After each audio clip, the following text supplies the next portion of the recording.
Sunday, January 26th, I headed northwest to Fort Bragg and Mendocino on California 29. The sun is out, breakfast burrito in hand, new adventure awaits. I got loud music on the highway, and I am a happy girl. And then, of course, I ended right back up on 20 West. It is an incredibly beautiful drive, albeit a bit nerve-wracking, as much of it is 15, 20 miles per hour as the curves are tight and the slopes are steep. I'm very thankful my trailer is only 22 feet, so I could take the curves. Plenty of turnouts to pull over when the cars piled up behind me, so that was good. But I had no idea when this would end, of course, because I did not consult my atlas. I just sort of drove where I was supposed to drive, and it was 40 miles of these turns. So it was pretty scary. I was pretty thankful to end up on Highway 1, where I finally caught a glimpse of the ocean. It was so exciting. Just a couple miles to go where I will end up in a teeny little park called Sportsmen Rv Park, and what a find. I parked, I got out of the car, and the first thing I did was follow the pier access sign to find who is now a very dear friend, Richard. The poor man, he was catching crabs with his son-in-law off his dock, and I accosted him with a million questions about crabbing. That's new to me. I needed to know everything, and I will go crabbing before this week is out, don't you worry. But for now, I'm thankful to be on my feet and out of that car, so I decided to walk this lovely little fishing harbor that I just drove through. And here are some pictures from my walk.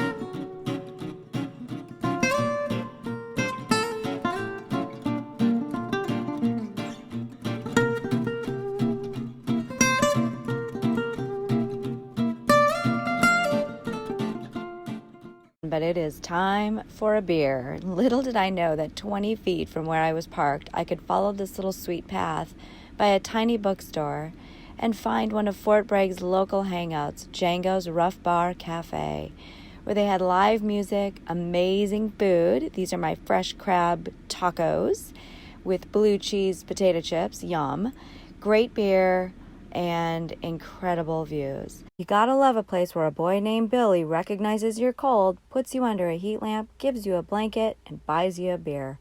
I'm definitely coming back to this place. I am clearly in the land of Oz. And look, here, I can prove it. So I sat for a while and looked out at these incredible views, watched the ocean. A couple beers later, I'm road weary and it's chilly, so it's time to go to bed. Yep, it's only 7:30, but time works differently here in the land of Oz. Monday morning, it is time to do some laundry. This is my first time at a laundromat. I went to Lucy's Laundry. Wi-Fi code was Ricky and Lucy, adorable. Caught back up with Richard, and he took me down to the beach. We just walked down a little ways and found the Noyo Harbor beach, where we collected rocks and let his puppy Ruby run around the beach. We watched the ocean, and it was so great. We had great conversation and got to know each other. You know, just the guy that lives next door in this beautiful place was happy to share what it's like to live in Fort Bragg and share everything about Fort Bragg. And he really took me under his wing and helped me find which rocks were best, and we picked abalone. And gosh, the ocean I just couldn't get over. I mean, it was chilly, and it's not like a beach vacation that you think of, but boy, in the winter time here on this coast, the water is raging. It is fun to watch. Part of the story would be about Dusty. And as you could see in the restaurant, there was already a lot of stuff about I did see that. I knew Dusty before you even mentioned that was your boss. The next local favorite to check out was Piache Pizza. So I went there and had a fantastic pork belly, creme fraiche pizza. It was delicious. Had some beer and met my new friend, Crispy. Crispy had a jar with him, and I had to ask, "What, sir, do you have in that jar?" And he said, "Why, it's mushrooms." He happens to be a mushroom harvester and a poet here at Fort Bragg, and we talked for a while, and he is going to teach me how to pick mushrooms. So I'm very much looking forward to that. Tuesday morning, I got up and headed out. My friend Lisa told me about Glass Beach, and everybody says go to Glass Beach. So I go to Noyo Park, where this Glass Beach is supposed to be, and Glass Beach is closed. I guess the stairs washed out or something. It's not safe to go down there. It looked pretty treacherous, so I didn't want to risk it. So I took this little snippet of what Glass Beach is, and you can get much more information online, but it's very, very cool and historical place. You're not supposed to take anything from there, so it would have been too much for me, way too tempting. So it was probably for the best. But you know what?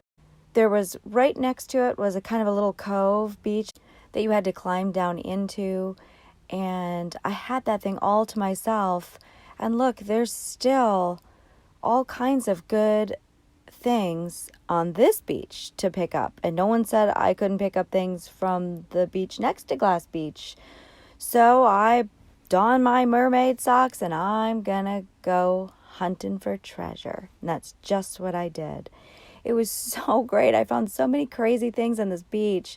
Sea creatures and that look like aliens, and glass and metal and shells and rocks. Just, it was so much fun, and I just had this little place all to myself. So yeah, it was pretty glorious.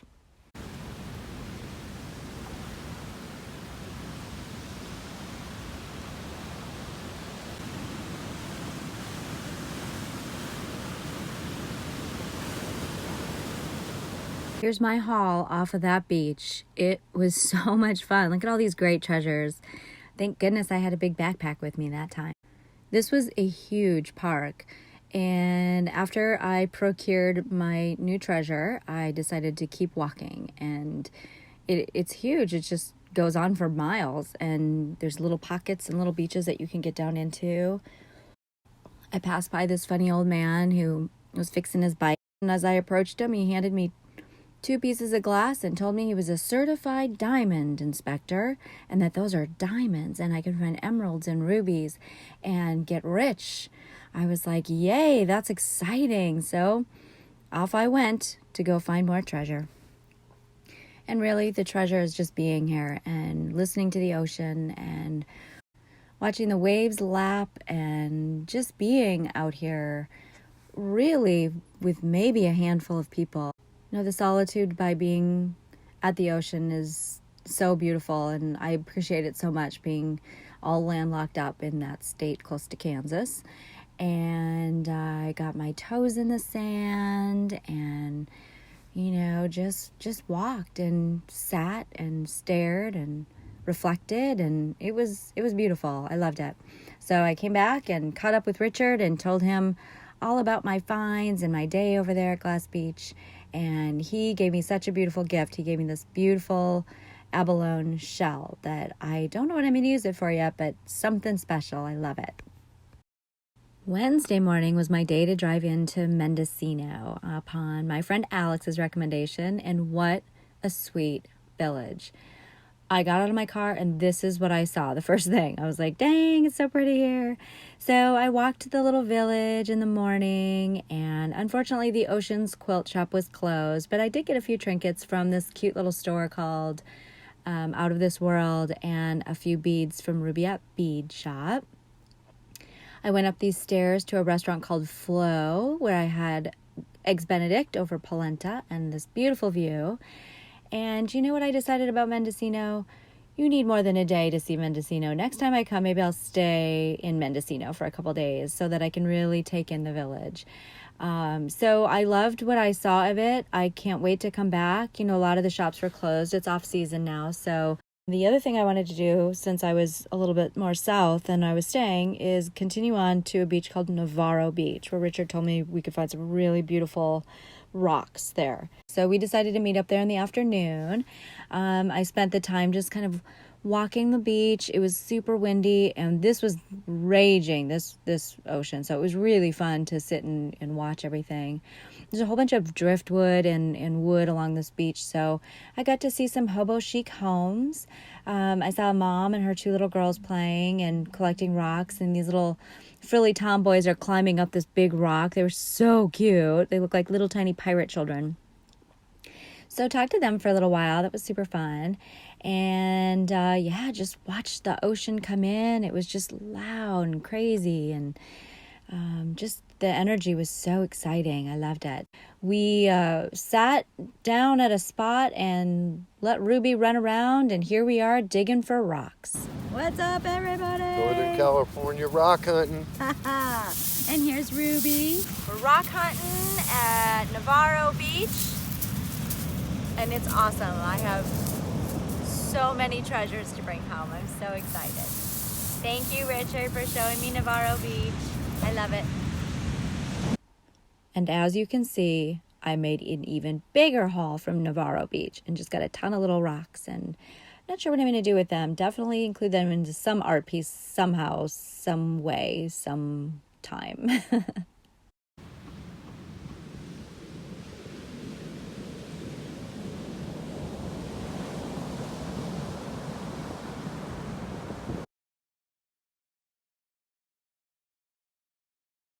That evening, Richard's friend John stopped by from the Stephen Bates Band, and I was treated to a little impromptu jam session. And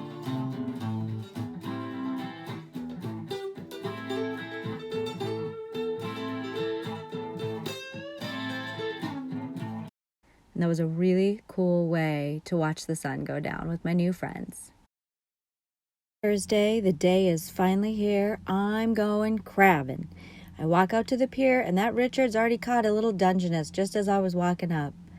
Too little, though. They got to be 5 3/4 inch across their back, so we had to throw them back. So we decided to walk down the jetty a little bit, and here's the trap. You put the bait in the inside of the little cage, and then the arms of the trap, if you catch them right, will close up on their little arms, and you can reel them in. And look, I caught one. I caught a 6-inch red rock crab. I was so freaking excited. And oh my gosh, so thankful to Richard to show me how to do it, put the bait in there for me, take the darn thing off the line, and put him here in a bucket. Here he is with a butter knife, just to show you how big he is. He's huge. And Richard caught one too. He caught a little bit of a smaller one. So here they all are, holding hands in the bucket. Jangos was right. The weather is subject to change. The mist rolled in, and the clouds were in. The waves were getting louder and higher.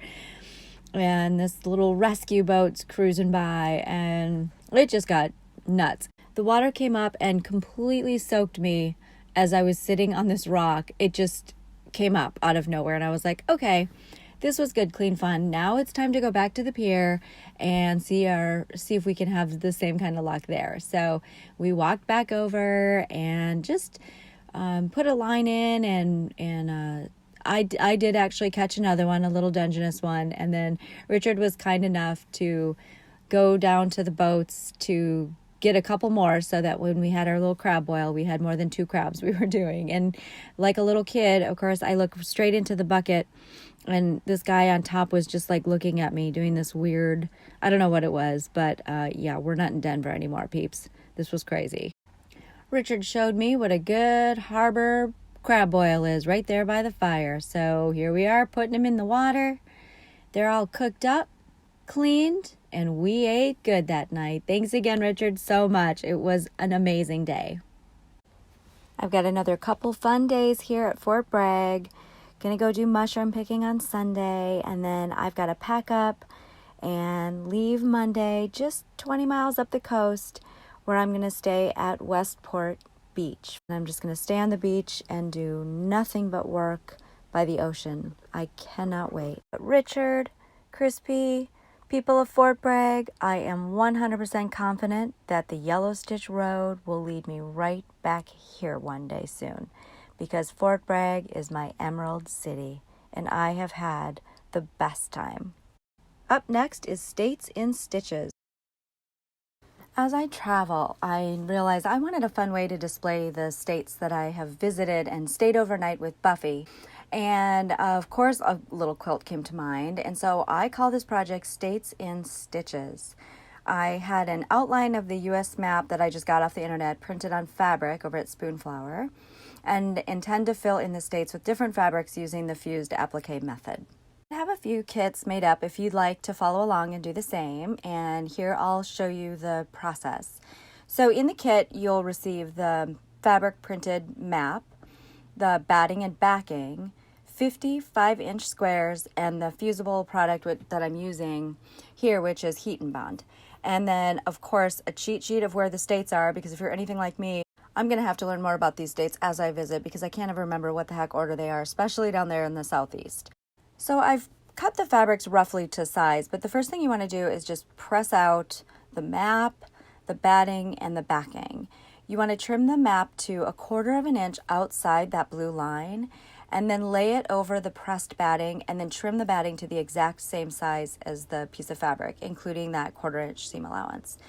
Then you're going to place this on the wrong side up of the backing fabric, centering it just to make sure that there's at least 1/2 of an inch extending on all sides. Safety pins in this quilt sandwich together at the corners, the edges, and a few places in the middle. Before you get going on your states, hold the layers together with some sort of stitching, whether you're going to outline the map or what I did here is seed stitch. I'll show you that next up, just so that the layers don't shift while you start stitching the individual states. Okay, so I just left this part open just so I can show you how to do it, but the rest of my pieces done, folded over with the border and seed stitched. But to do a seed stitch, it's really pretty simple. I have got 2 strands of Aurifil floss, which is equivalent to DMC floss, and I decided to do it in this blue color, just sort of reminiscent of the ocean, but you could do it in white too if you didn't want to do that. And incidentally, you'll see that my map has Sharpie lines and it's kind of blurry. In the kit, of course, yours will be perfect, but this was, the fabric ran off. Unfortunately, the print didn't come up, so I just took the one that has sort of this, it was like cut off here, so I just drew that in, and I'm fine with it because the states will cover that, but just so you know, yours will not look like this. Yours will be printed and pretty like this guy. Okay, so I've knotted the end, and I'm not going to come up through the back, just trying not to have a bunch of knots on the back. And just come up any old where.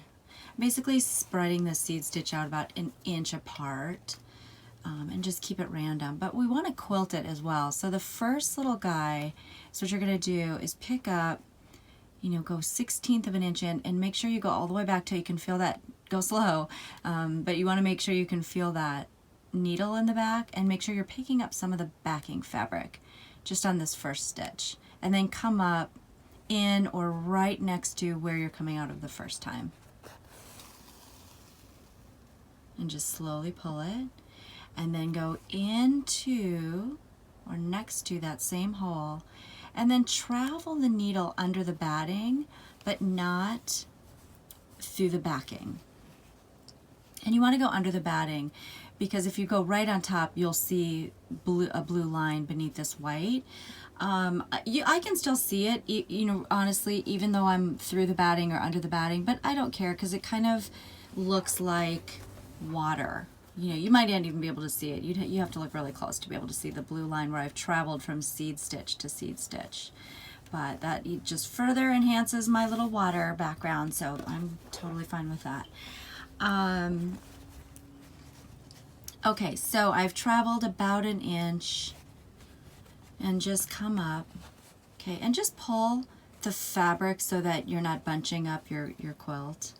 And then try not to go in the same direction that you just did. So go here, I'm feeling the needle back behind there, coming up slowly, and then right next to that stitch, pull that a little bit more, into or next to the stitch, pick up just the batting, you don't have to pick up the back here, and travel about 1 inch. And try not to line them up perfectly with each other. You want it to be random.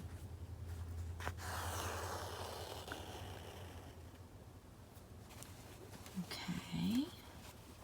And then every once in a while, as you're doing this, just make sure you're flattening everything out so it doesn't get bunchy in the middle when you go to do your states. And let's see, I'll go this way.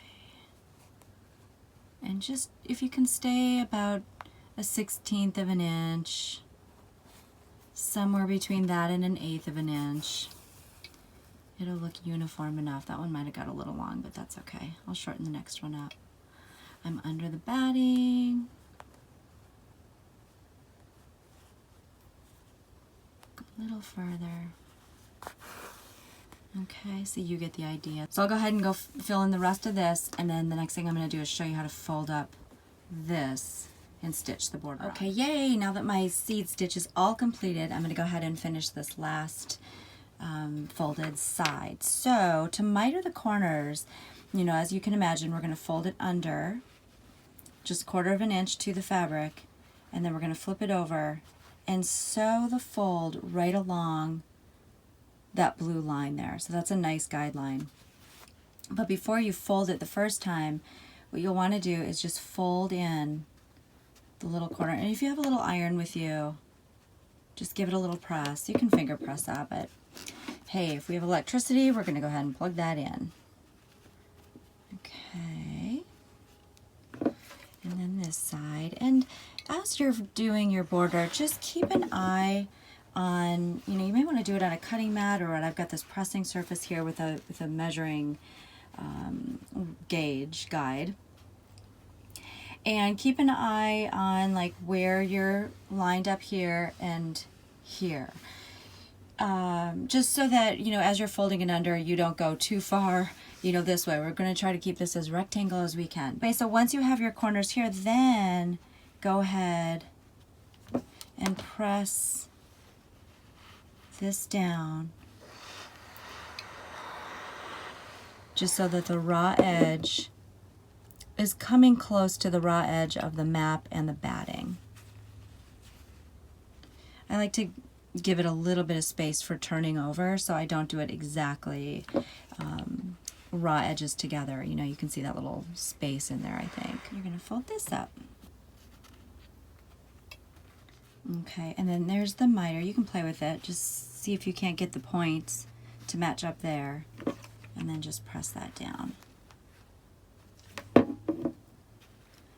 And make sure that when you're pressing your side, that the folded edge at least gets up to the blue line, and it's okay if it extends over just a little bit.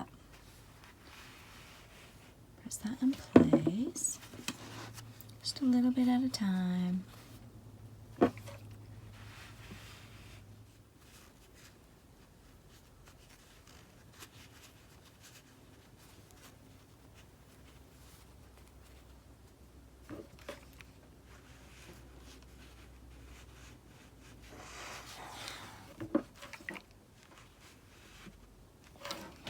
And then if you are a quilter, you would imagine that what's coming next, we're going to sew this like a binding. So I've just got a regular sewing thread with a knot at the end, and I'm going to hide that knot up to the corner here because I want to make sure I'm stitching the corners down. You know, if you ever enter a quilt in a quilt show, you better stitch those mitered corners down. They look for that stuff. Okay, and so looks like an applique stitch where you're going to go directly across. I'm coming out of the fold. I'm going directly across, down 1/8 of an inch, and pick up a piece of the fold again. Okay, directly across.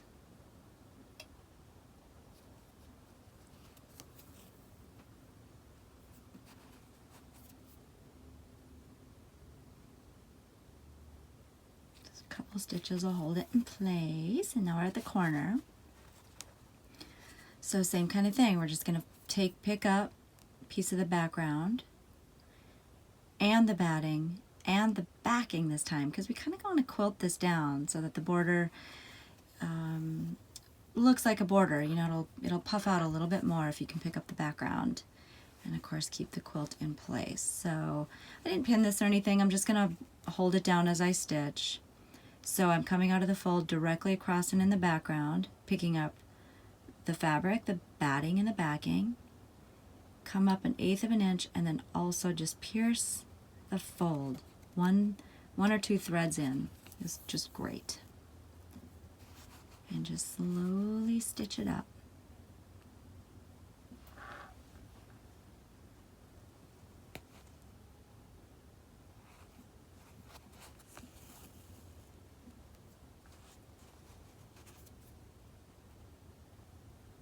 Picking all 3 layers up, and then the fold.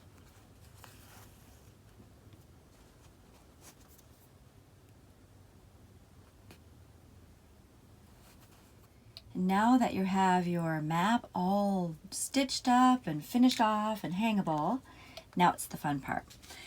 So I am in California, so I'm gonna do the California state shape now, yay. And I have my Wonder Under sticky side up. So there's a paper side and then there's a textured side. Do the textured side up, even though it's bumpy to trace, just because that's obviously going to go on the underneath of your fabric, on the wrong side of your fabric, and then your shape will be oriented the way it's supposed to. So because I want to cut on the inside of this line, I'm just taking a Sharpie. You can really use anything at this point. And tracing the shape.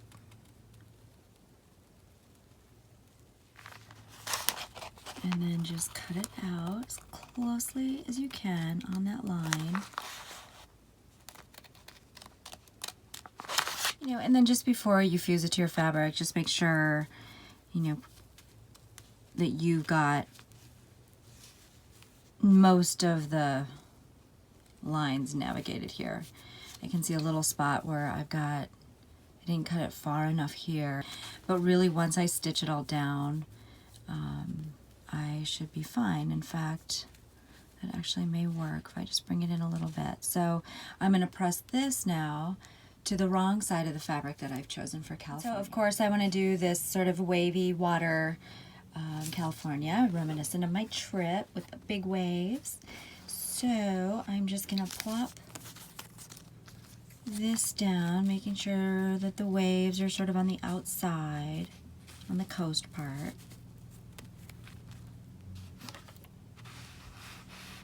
Just press this down, maybe, I don't know, 5 seconds should do it. And then take a good pair of serrated scissors if you have them, but a nice sharp pair of scissors, and then just cut the fabric right along the line of the paper. Don't take the paper off yet, because the paper is a good guide for cutting. And then just peel the paper off, and then it will reveal a fusible surface. Go ahead and place that within your state lines there. And, you know, remember, we're going for a basic shape. Like, we're not trying to be geographically completely correct here, you know.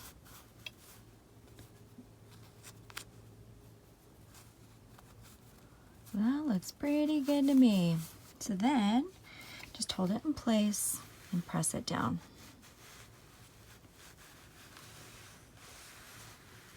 You know, and if you're cutting on the lines, if you don't want to stitch it, you don't have to, but I think the stitching adds to it. It also helps hold it down where these edges are not going to peel off once I've stitched, and it's just a blanket stitch. It doesn't take that long.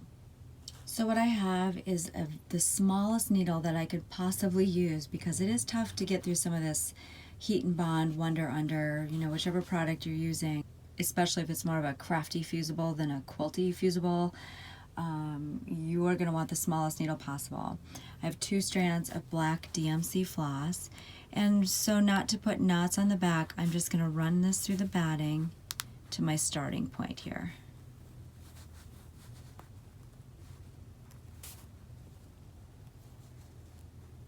Which is just at any edge of the state. So where I'm exiting out of is not in the applique itself. And so with your thumb, just hold that thread up and out of the way. And you see where I'm 1/8 of an inch over and 1/8 of an inch down. Stab it just so you can feel the needle in the back. And then come up on the outside of the applique. So you're not coming through the applique at this point. Just straight out the top. Make sure that your needle is over that thread so that you can lock it in place. Okay, so next one, over 1/8, down 1/8. Feel the needle and come up. And just make sure that this thread is behind the needle.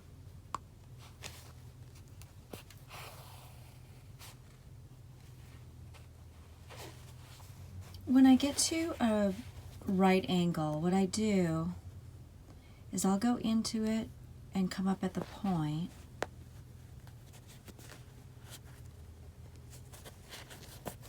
So it's angling out the point, and then rather than keep going, because this can just slide over and look messy, what I'm going to do is I go over the thread again and just pick it up and lock it in place to the background just to hold it. So you see the concept of that, the little thread is over. Go on the other side of it and then just pick up, might be too big of a chunk, just a tiny little bit just to hold it in place. And that way it won't move when you turn your corner. So just keep going along the side. And make sure you come up just at the edge. If you come too far, you're going to see a white space in between your stitching line and your stake. And that will not look super great. Okay, so every time you get to a right edge, make sure you lock the corner in. You know, and then up through here, I'm just gonna meander, just kind of like driving the darn thing. I gotta drive the Highway 1, just 18 miles though, north of Fort Bragg to Westport, so hopefully it won't be too treacherous. I hear after that it's horrifying, so I'm gonna come back down and go on that darn 20 again and get over to the 101 and go up to Eureka. So that's what I'm going to do. I'm going to chicken out from Westport to Leggett because it sounds like that is a pretty hairy drive. So California is done. I know that on this trip I'm also going to visit Oregon and Nevada, so I'll be able to do those. I've got my fabrics picked out for those two. How I am hanging this is with Velcro. Velcro works great. On fabric though, you may want to put in a couple of little stitches in the part that you put on the fabric, because over time, as you remove it from wherever it is that you're hanging it, it's gonna get, you know, fuzzy and worn. So the Velcro that sticks to the wood is fine, but the one that sticks to the fabric, like I said, just put a stitch in each corner or something like that. And then the other thing that I will probably do is in the Great Lakes, I'll use a darker blue to seed stitch inside the lake, the two lakes there. So, but yay, it's done. I'm so excited to display this. It looks like I kind of like to stay in the middle of the United States, so I'm going to have to go north and south. I want to thank you so much again for subscribing to my channel, following along with me on my road trip, and supporting me in my Etsy store and working the stitch projects with me. It's so fun to have you along, and I look forward to chatting with you. Hit me up if you have any comments or questions. I'll definitely be looking for you, and happy trails, happy stitching, and I will have more to share next Sunday. Thanks again.